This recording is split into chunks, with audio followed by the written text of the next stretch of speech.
పల్లె కన్నీరు పెడుతుందో ఇంటి వైద్యుల కోసం.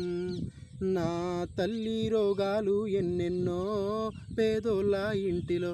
పల్లె కన్నీరు పెడుతుందో ఇంటి వైద్యుల కోసం. నా తల్లి రోగాలు ఎన్నెన్నో పేదోళ్ళ ఇంటిలో. పెద్ద వైద్యులు మధ్యన కొట్టిరి, చిన్న వైద్యులకు నడుములు విరిగను. ప్రజల బాగోగు చూసే వాళ్ళని ప్రజల మధ్యకి వెళ్ళొద్దంటిరి, ప్రజల మధ్యకి వెళ్ళొద్దంటిరి. ప్రజల సేవకు దూరమయ్యినారా ఆరెంపిల్లారా. మీరు పలకరిస్తే మా రోగం పోవునే ఆరెంపిల్లారా.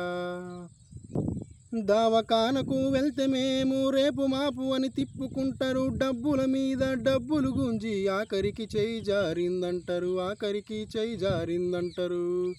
మీకు 150 ఇస్తే చాలయ్యో ఆరెంపిల్లారా. మా రోగమంత నయమైపోవునో చిన్న డాక్టరులారా.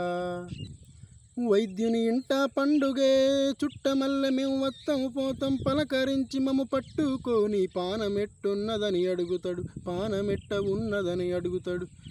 వైద్యుని వాకిలి దుఃఖిస్తున్నదిరో మన సేవల కోసం.